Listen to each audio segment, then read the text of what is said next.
Shalom, selamat siang Bapak Ibu, Saudara-saudara yang dikasihi dalam Tuhan.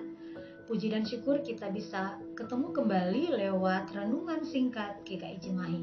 Tema kita siang ini, kasih di tengah penderitaan.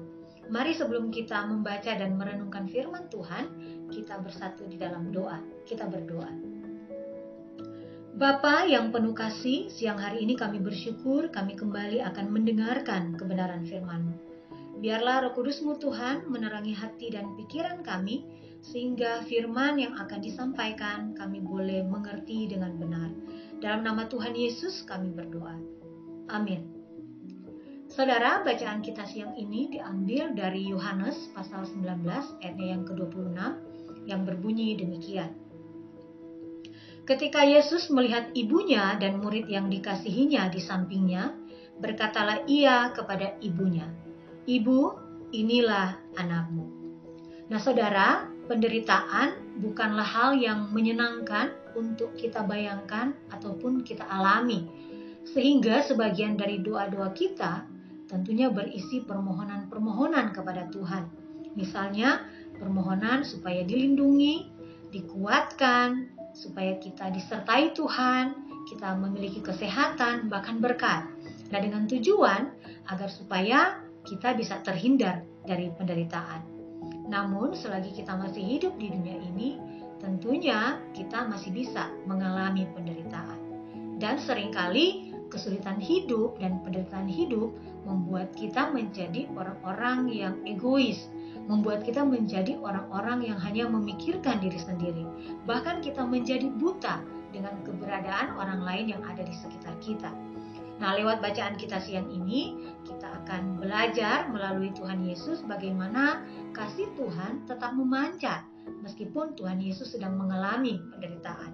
Nah, dalam bacaan kita siang ini, di sana diceritakan bahwa Tuhan Yesus sedang mengalami penderitaan karena ia disalibkan. Dan bahkan pada saat-saat kematiannya, kita bisa lihat bahwa Tuhan Yesus masih memperhatikan ibunya Maria. Tuhan Yesus masih peduli kepada ibunya. Bahkan bukan hanya itu saja, Tuhan Yesus menugaskan murid yang dikasihinya yaitu Yohanes untuk menjaga dan memelihara kesejahteraan ibunya. Nah ini menunjukkan bahwa kasihnya sungguh nyata. Kasihnya nyata memancar meskipun di tengah gelapnya penderitaan. Penderitaan tidak membuat Tuhan Yesus hanya memikirkan dirinya. Bahkan di tengah-tengah penderitaannya, Tuhan Yesus masih masih tetap menghayati bahwa apa yang dialaminya adalah kehendak Bapanya yang harus ia pikul dan harus ia tanggung dengan tujuan untuk menyelamatkan dunia ini. Tuhan Yesus percaya bahwa Bapanya ada hadir di tengah-tengah penderitaannya. Nah, saudara-saudara yang saya kasih dalam Tuhan, kadang penderitaan diizinkan Tuhan terjadi sebagai bentuk pemeliharaan Tuhan untuk menyatakan kasih-Nya kepada kita.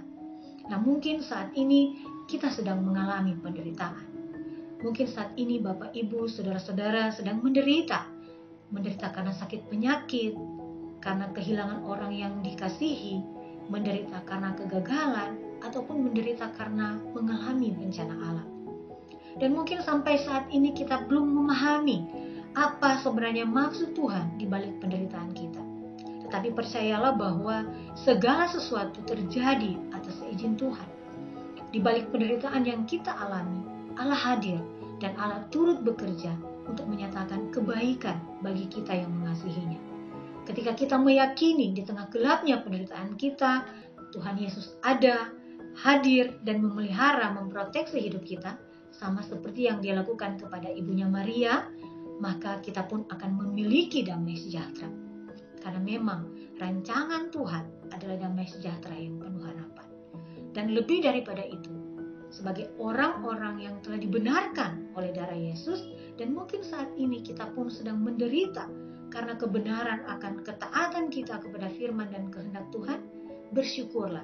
Karena ini merupakan proses untuk kita bisa bertumbuh, pertumbuhan iman kita untuk menghasilkan kualitas rohani yang tahan uji. Sehingga pengharapan kita kepada Tuhan Yesus Sang Juru Selamat semakin kuat. Dengan demikian, kita pun akan mampu bersaksi untuk membagikan kasih Tuhan kepada orang-orang yang ada di sekitar kita, terlebih orang-orang yang belum mengenal Tuhan. Kita bisa bersaksi bahwa betapa besar kasih-Nya Tuhan kepada kita semua, sehingga Allah mengaruniakan anaknya yang tunggal, supaya setiap kita yang percaya kepadanya tidak binasa, melainkan beroleh hidup yang kekal.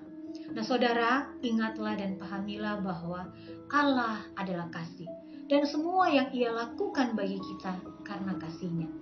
Dan tidak ada seorang pun yang dapat memisahkan kita dari kasih-Nya. Roma 8 ayat 35-39 di sana berkata bahwa tidak seorang pun dapat memisahkan kita dari kasih-Nya Allah, sekalipun itu adalah penderitaan. Nah kiranya lewat firman hari ini, saudara dan saya terus dimampukan oleh Tuhan untuk menyatakan kasih Tuhan kepada orang-orang yang ada di sekitar kita.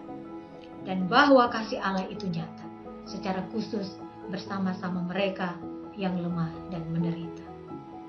Tuhan Yesus memberkati kita semua.